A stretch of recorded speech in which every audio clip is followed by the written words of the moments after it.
Ness-Ana TV.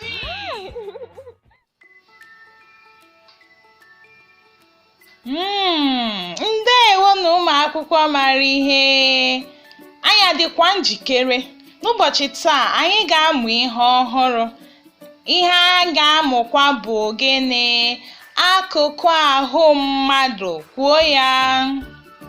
Akụkụ ahụ mmadụ. N'asụsụ Bekee, akpọ ya gịnị? Parts of the body. Today, we are going to be learning parts of the body in Igbo language. Akụkụ ahụ mmadụ. Kwuo ya. Ọzọkwakwa. Ị nwere ike ile onye a anya. Ị nwere ike ịfụ isi ya, anya ya na ọnụ ya. Akụkụ ahụ mmadụ. Kwuo ya. All right, boys and girls, we are going to be learning parts of the body in Igbo language. Now I want you to say it in Igbo language. Say akụkụ ahụ mmadụ. Akụkụ ahụ mmadụ. Ndewo. Nke izizi anyị nwere ebe a bụ gịnị? Isi, head. Kwuo ya. Isi, head. Ndewo. Ọzọkwa bụ gịnị? Ntị, ear. Ntị. Kwuo ya. Ọzọkwakwa. Ntị. Ndewo. Anya.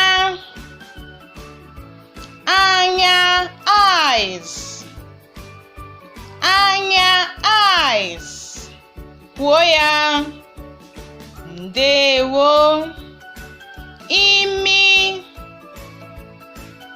Imi. Kwuo ya. Ọzọ. Imi, nose. Ọnụ. Ọnụ. Kwuo ya. Ka m nụkwa gị ọzọ. Ọnụ, mouth. Eze. Eze. Ị nwere ike igosi m eze gị? Can you show me your teeth? Eze, teeth. Ndewo. Ire. Ire. Kwuo ya. Ọzọ. Ndewo. Aka. Aka. Kwuo ya. Aka. Ọzọ. Ike. Ike. That is what? Buttocks. Ike. Ọzọ. Ndewo. Ụkwụ. Ụkwụ. Kwuo ya. Ọzọ. Ụkwụ, legs. Afọ. Afọ. Ọzọ. Kwuo ya. Afọ, stomach. Azụ. Azụ, back. Azụ. Ndewo ụmụ akwụkwọ, ka anyị kpọkpọ ya ọzọ. Isi, head.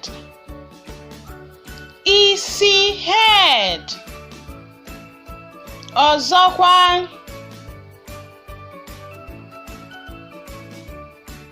Anya, eyes. Anya, eyes. Kwuo ya.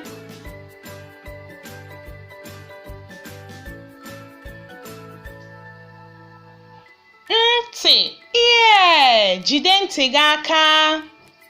Ntị, ear. Ntị, ear. Imi nose. Imi nose. Imi nose. Ndewo.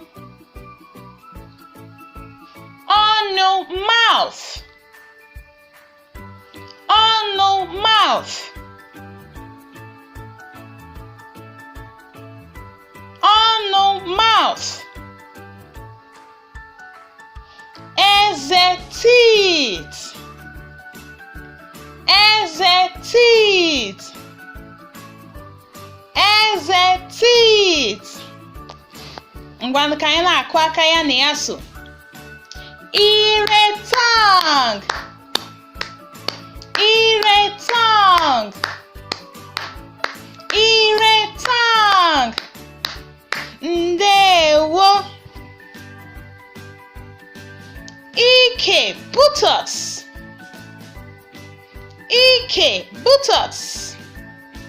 Ndewo. Kwuo ya. Ike buttocks. Azụ back. Azụ back.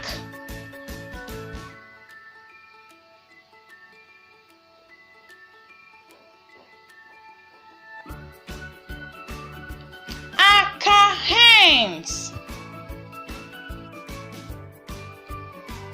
Aka hands.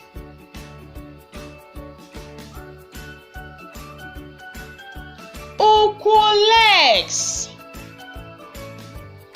Ụkwụ legs. Ụkwụ legs. Ndewo ụmụ akwụkwọ mara mma. Ngwa ka m kụọrọ unu aka.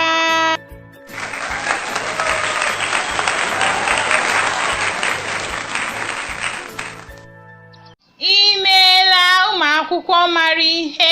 Ngwa ka m nye n'unu ihe omume a na-akpọ gịnị? Class work. Achọrọ m ka ị gwa m akụkụ ahụ ndị a n'asụsụ Igbo. Tell me these parts of the body in Igbo language. Ndewo.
Ness-Ana